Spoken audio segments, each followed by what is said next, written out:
edition of Dish It Out. It's time for bacon! Beautiful bacon, raw steak, cooked steak. We're gonna do some magic with it, aren't we? We are indeed. We're going to make some bacon-inspired soups. Oh, bacon-inspired soups. Bacon in our soups today, a corn chowder.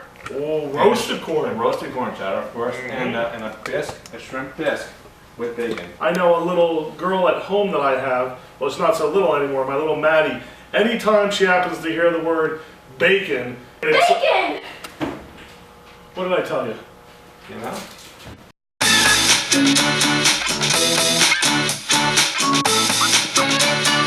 All right, so first off, we're going to have our roasted corn. All right, well, this is out of the husks. I mean, you can roast these right in the husks, and what's the point of roasting them, Chef Frank? Well, we want some texture, we want some flavor, and a lot of times that's why we do the husk, because that way you'll kind of get more of a steam effect, if you will. We roast these out of the husk because we want a little bit more of that nice browning on there. But either way, they're going to be fantastic. In the husk, we would probably go a little longer, probably about 40 minutes or so. Outside, we did a hot oven, so we did 400 degrees in a convection oven. So we only had to do about 20 minutes with them out of the husk. Exactly. So it doesn't take that long, and it's worth the extra step. You know, just like anything, you know, boiled corn versus roasted corn, huge difference in flavor. Flavor. I mean, that'd be like making pot roast, just throwing it in a liquid instead of searing it off first. You can't do that. No, it's definitely worth the time. So. And with this, I've gotten yelled at by a chef or two over the years in a number of different accents. But one particular chef who was very particular about the corn husk that I had to get everything out of it. Right? So I'd use the back of the knife and get all the liquid out of the husk itself, so no waste. Well, there's something to be said for that. I did a little waste on it today so that we had more of just kernels. But a lot of people will take those husks and they call it corn milk, right? Or they'll Exactly. put it in there and make a little corn stock. We could have done that today. We could have. Keep it vegetarian instead of using chicken stock. Well, we can't cook vegetarian with the bacon. No, you exactly. could, technically, theoretically, but Of course you could. Oh, you could use seitan or something like that, or Sure. some type of vegetarian soy protein that tastes like bacon. But today we're doing the bacon, so we're doing the chicken stock. ain't nothing like the real thing, baby. No, and that's what we're doing. We're substituting, normally we use salt pork in this recipe, but we have this beautiful farm bacon. There's a lot of great bacons out there. One of my personal favorites is Newski out of Wisconsin, very smoky. But there's farm bacons all over the place. We have some in New Jersey even that we've used before, Moe's Fun Farm and other places. But this is already diced up. Should we start sweating? Let's get fired up here and get sweating, yes. Something I do often anyway. Of course, in culinary terms, sweating means we're cooking without any color and fat or liquid, typically. All right, and so we're using our bacon instead of salt pork, so it's something that's a lot more fun to eat.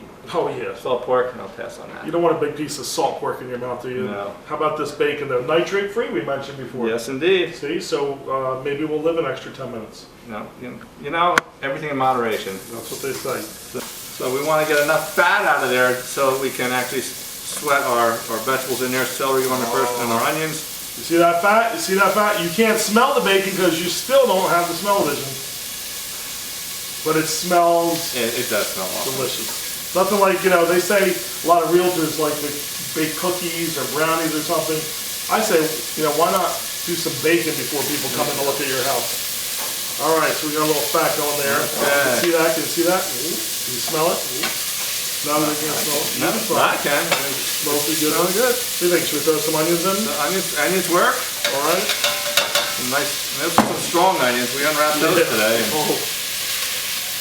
We brought us both to tears almost. Almost.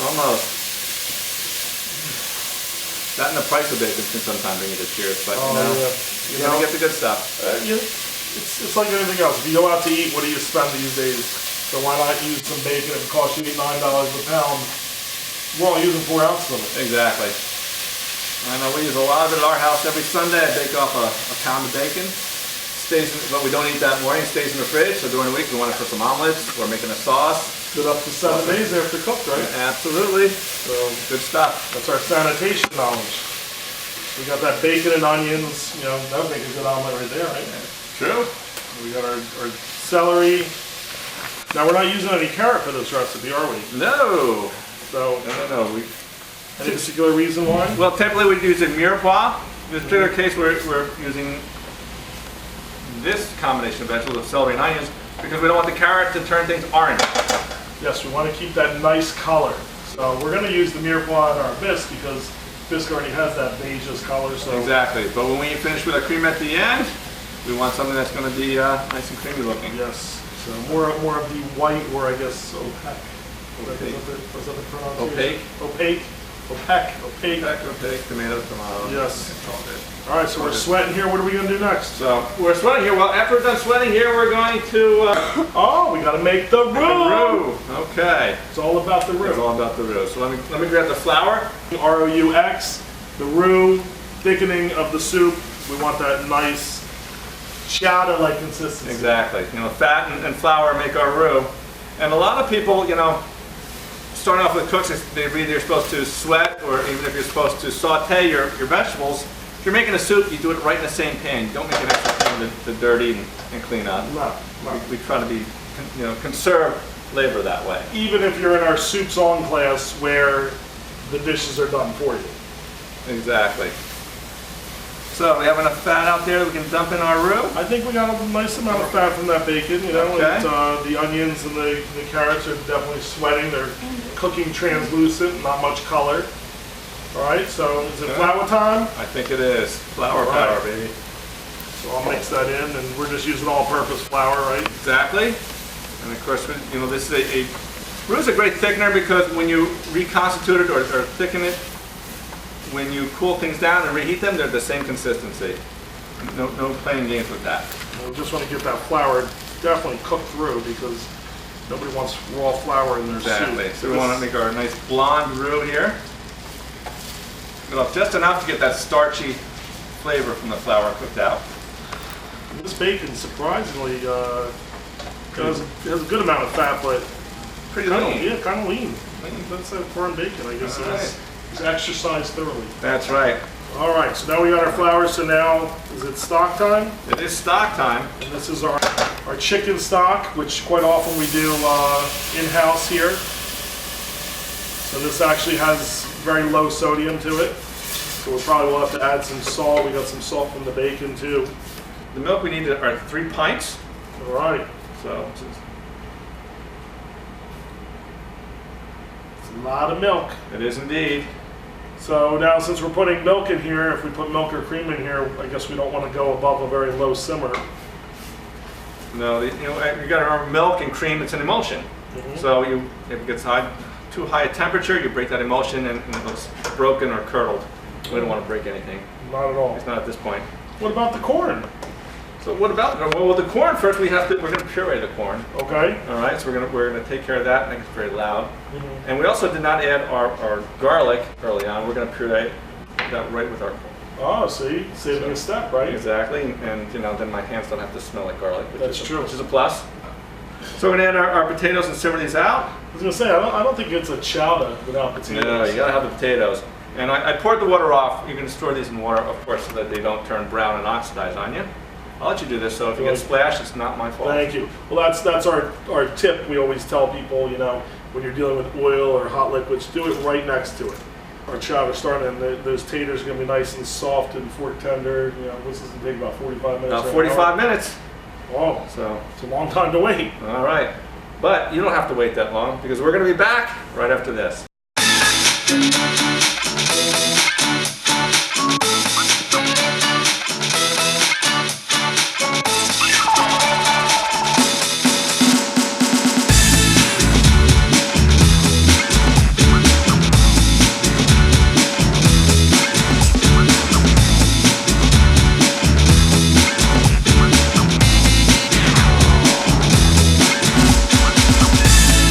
And welcome back to Dish It Out. We have our roasted corn chowder simmering away here. Simmering. That's hot stuff. It is hot stuff. We're heating up our pan here. Speaking of hot stuff, Hot stuff. We're gonna add some bacon. bacon. We want a little more fat, because bacon, God knows, is not fat as it is, right? Yeah. So, we have a little clarified butter. Some more fat. More fat. Put a little butter in it. You know, like what goes good with chocolate, but more chocolate. What's good with bacon, but more fat, right? That's what you usually say. What Good to goes go. good with pork is more pork. We're going to go with bacon. Is more bacon? We could, yeah, why not? If we had more time, we would do some chocolate covered bacon. You know, I've had that.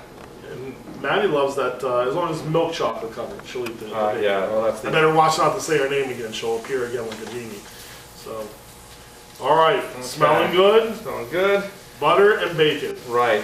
And we have to be careful anytime you're sweating or rendering, whether it's bacon or salt pork, don't let it get too dark. In this case, we actually want to caramelize it, but because we're doing that, I want, as soon as I have enough fat in the pan, I want to add my mirepoix. We want that to caramelize along with the bacon without the bacon burning. And this is also something that traditionally is not part of this recipe. We used, instead of the salt pork for the corn chowder, we used bacon.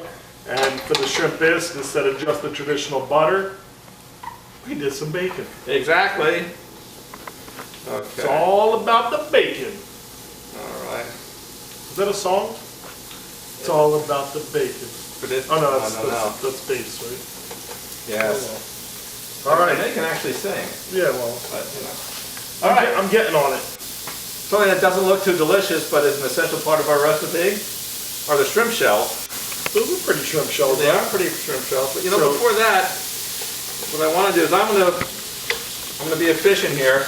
I'm clearing off some of my big old pan here before I do the shells. You're gonna add some flour? No, I'm gonna add my Oh. shrimp.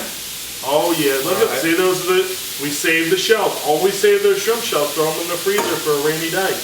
Make a great stock. We can actually make this shrimp without actually using shrimp bisque, without using any of the actual shrimp meat. Yes. Yeah, because, you know, as you always say in class, there's no point in buying expensive shrimp when you can buy the lesser cost one, chop them up and give them big pieces.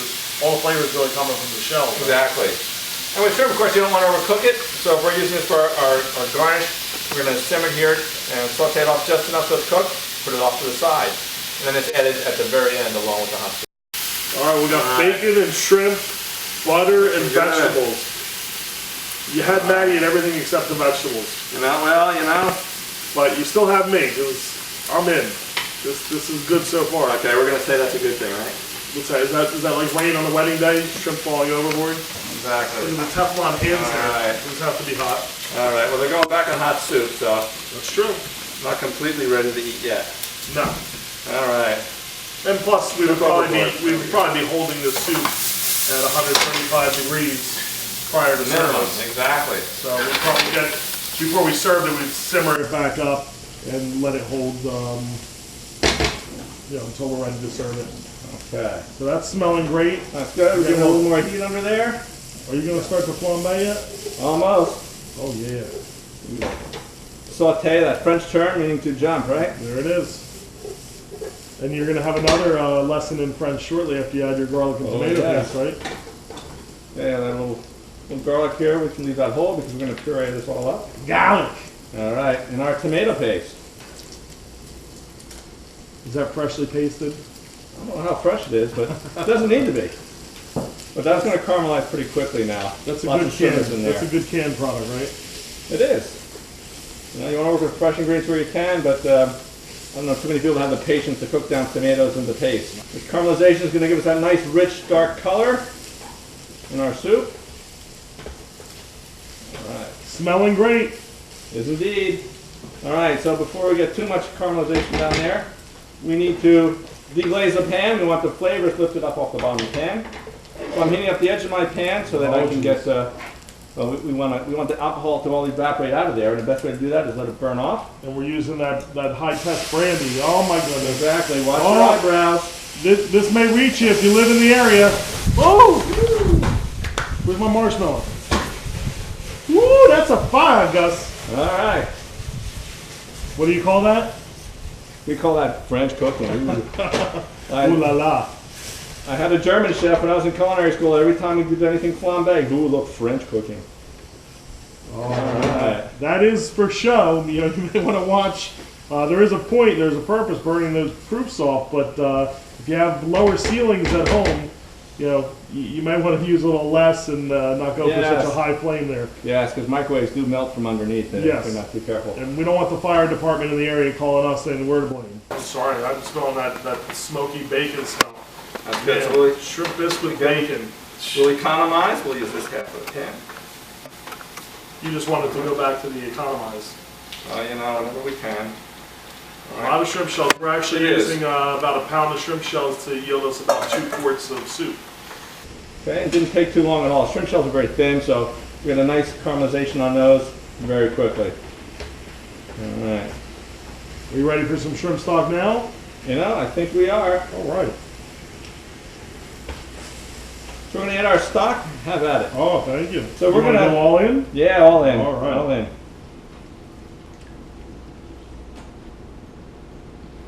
That's shrimpy. Okay. Now, since we did flambe, actually, we talked about sautéing in a bigger pot earlier. We could have done that, but the flambeing part would have been too compressed. And unless you have an aim of flame reaching down in there, not a safe thing to do. But with this, now what we're going to do is we're going to let this simmer out and reduce by half. So that means it's halftime. Halftime. Halftime. That means I gotta watch commercials? Exactly. Oh, But wait, there's more, and we'll be back right after this.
it's my favorite time. Yes. No pun intended, since I have some time here.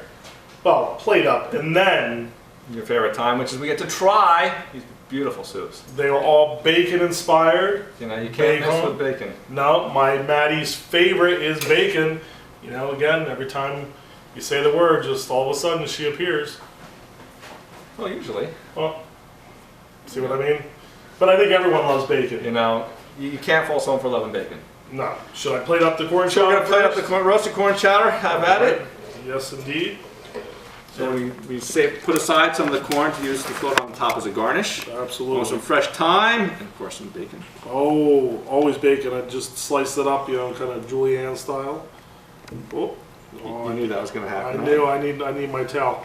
So a little bit of the corn. A little on the side. A little more.